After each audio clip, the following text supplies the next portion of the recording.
Fala, rapaziadinha do canal. Vídeo novo pra vocês, hein? Antes disso, se inscreve, deixa o like, ativa o sininho das notificações para não perder nada, hein? Bora ver o que a mídia paulista aqui falou sobre o Mengão. Bem, Bruno, muito boa tarde para você, boa tarde aí também para o Marra, beijo para Mari, enfim, para Mari Pereira, Mari Spinelli também, todo mundo que está com a gente nesse Sport Center. Pois é, o Flamengo falava tanto lá, até o Zupac e a Roberta traziam ontem palavra dos dirigentes, eles falavam tanto em questão de logística e tudo mais, que preocupava bastante, acabou que é o que vai pegar mesmo para o Flamengo, né? Acabou que vai jogar por 2 vezes na altitude, vai enfrentar, enfim, o Milionários em Bogotá e depois o Bolívar na altitude de La Paz, um 2.600, quase 2.700, o outro 3.600, 3.400, enfim, algo assim de altitude. Então o Flamengo vai ter essa dificuldade, são distâncias razoáveis para você percorrer, especialmente ali o primeiro jogo, a estreia, que deve ser, a tabela detalhada ainda vai sair mais daqui a pouquinho, mas o primeiro jogo, já se sabe, contra o Milionários na Colômbia, vai ser entre as 2 partidas da final do Campeonato Carioca, né? Entre as 2 finais do Campeonato Carioca, os 2 jogos contra o Nova Iguaçu.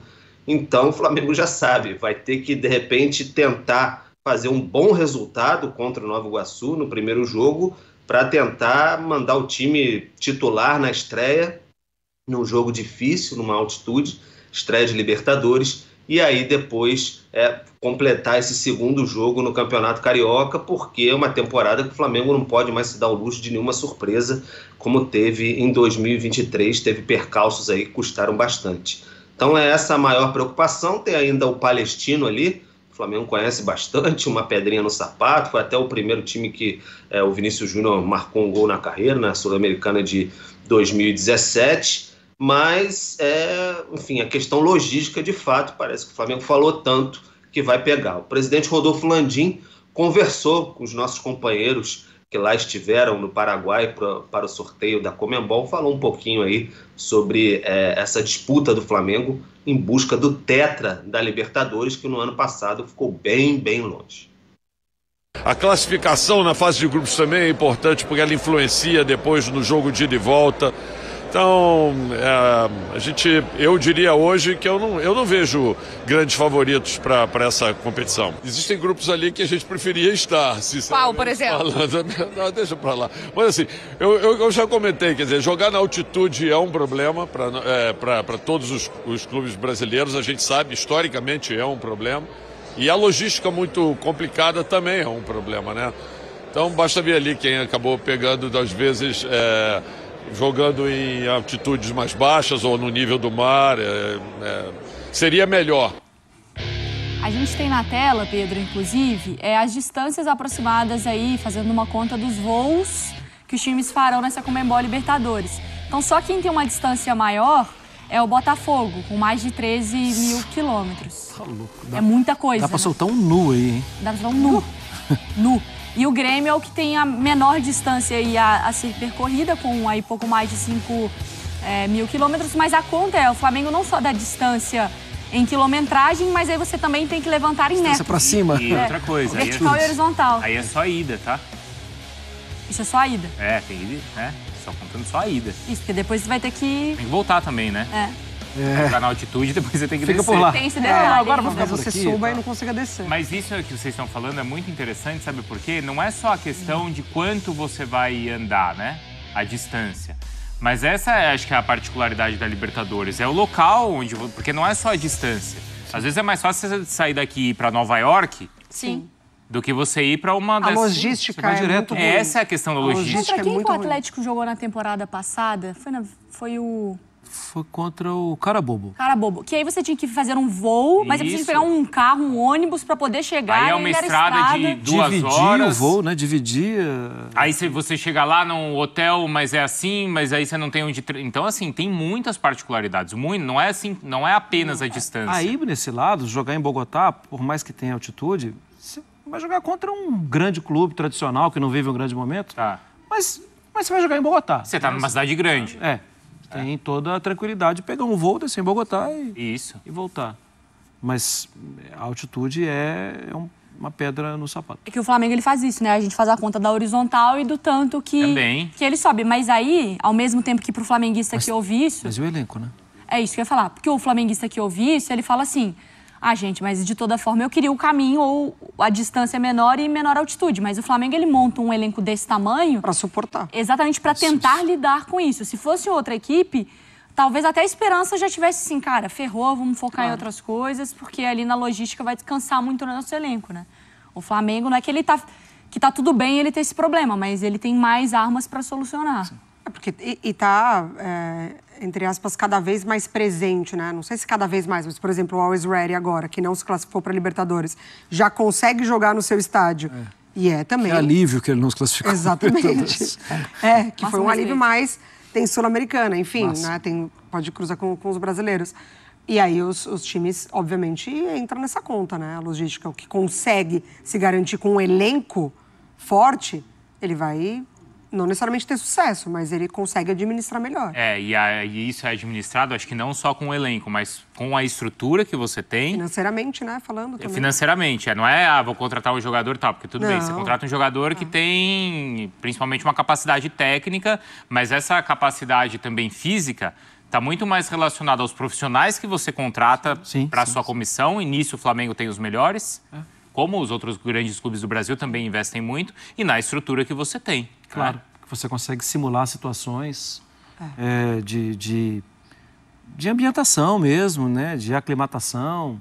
E aí sim, né? Aí de novo os clubes brasileiros se dão bem, né? Também. E os gigantes argentinos. Muitos outros não conseguem fazer isso. Omar, você que é um cara que está sempre aqui também analisando e avaliando muito o trabalho do Tite, ele tem o costume de ter no trabalho dele, estou tentando buscar na memória, 2 equipes?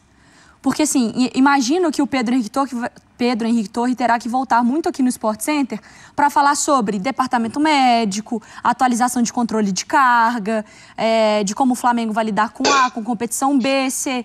E aí a gente pode começar a pensar no Tite, naquele momento do brasileiro eu vou ter uma equipe para lidar com a Libertadores aqui, ou vai todo mundo no... O Dorival tentou separar um pouco mais, né? Ele tentou fazer um pouco mais, administrar por motivos... Eu estou tentando puxar na memória aqui, depois de tanto tempo que a gente convive com o Tite, de 2 times, assim, esse é tipo o Filipão fez, né? Sim. Time do Brasileiro, time de Libertadores. Dorival mesmo. O Dorival também. O Tite, assim, dos trabalhos... Não tem. Dos trabalhos de sucesso dele, não só não tem, como ele não esconde escalação. Sim. E não altera o esquema. Isso. Muitas vezes, a gente até via, por exemplo, no Corinthians, algumas vezes ele chegou a mudar. Sai o time titular todo, em algum jogo determinado, entra todo o time reserva. Mas o mecanismo era sempre o mesmo.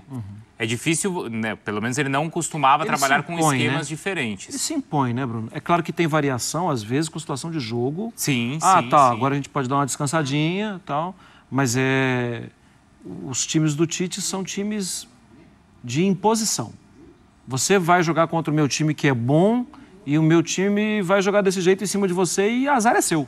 É assim. Agora... Eu acho que o que pode acontecer, desculpa, Maria, trocar, como ele já trocou no Carioca algumas vezes. Hoje é o jogo do Gabigol e do Bruno Henrique. E aí, Gabigol... Gente, olha o luxo de você ter na estreia da Libertadores... Gabigol e Bruno Henrique começando e Pedro no banco com Cebolinha e tal.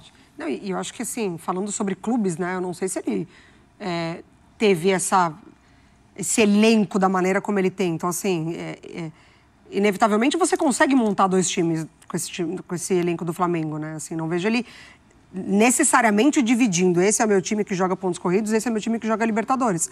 Mas se minimamente ele escolhe trocar, sei lá, metade do time, ele mantém um nível ali altíssimo. E estimula a competição você ainda vê a por briga, cima. o Flamengo foi para buscar lateral, que lateral em qualquer, né, Vinha titular, e Ayrton Lucas, gente. Aí você volta pra zaga, Ortiz, imagina, aí você vai pro meio, com o Gerson afastado, De La Cruz, Gabigol é banco, Bruno Henrique é banco. Luiz Araújo, Cebolinha.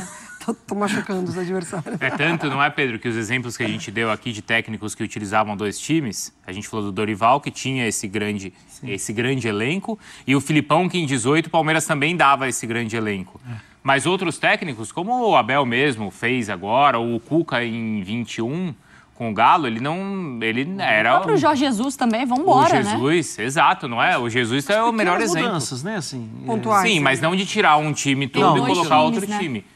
E o Flamengo tem capacidade de fazer isso se for a ideia do Tite, Pedro. Tem total capacidade, né, Bruno? Porque, enfim, tem a história que eu falava sempre dos potinhos, lembra? Do Dorival, que ele guardava bastante por conta de, enfim, de desgaste e tal. O Flamengo fez uma ótima pré-temporada, né? Fisicamente o time está muito bem, né? Completamente diferente do ano passado, isso é visível. A gente não precisa ser nenhum estudioso, nenhum especialista para observar isso, porque de fato o time está muito diferente, então tá um elenco bem fisicamente homogêneo, assim, você vê quando os jogadores entram em campo, entram muito bem assim no segundo tempo, enfim, os jogadores que não têm atuado com tanta constância assim, e aí de fato é um cardápio muito vasto para o Tite, né? Por mais que ele não tenha essa característica de montar duas equipes, o calendário acaba se impondo a ele, não tem muito jeito. Mas é um luxo para ele poder, por exemplo, como vocês disseram aí, não tem o Pedro Cebolinha um pouquinho desgastado, são os titulares, então vamos com Bruno Henrique e Gabigol, né? Você não tem o Ayrton Lucas, então coloca o Vinha. Então não tem Fabrício Bruno e Léo Pereira, então vai com Davi Luiz e Léo Ortiz. Então é uma grande diferença aí para os adversários e o Tite vai saber dosar certamente ponto a ponto aí, rodada a rodada, para tornar esse Flamengo cada vez mais forte. E o Flamengo é uma equipe, como outras também já fazem no Brasil, mas há algum tempo o Flamengo tem essa questão de logística, ele só se movimenta, só faz, enfim, as suas viagens aqui no continente de voo fretado, né? O Flamengo não utiliza nenhum voo tradicional de carreira, nem nada disso, é só voo fretado mesmo, então vai de um ponto a outro. Mas mesmo assim, algumas vezes encontra dificuldades, como em Ibagué em 2022, o Flamengo não tinha autorização, por exemplo, não conseguiria, com um avião de tamanho porte, pousar em Ibagué. Então teve que descer em Bogotá e de Bogotá pegar um ônibus, que foram 5 horas, a estrada estava com alguns problemas ali, então teve que encarar 5 horas de viagem. Então tem essas pequenas armadilhas aí de logística da Libertadores. É isso, é o grupo das milhas. Valeu, viu, Pedro? Boa sequência aí de trabalho para você. E aí no meio disso tudo uma Copa América ainda, né? A Libertadores para, mas o Campeonato Brasileiro não, né? Então é isso que ainda vai testar ou exigir ainda mais dos grandes elencos, como é o caso do Flamengo. A gente vai para Minas.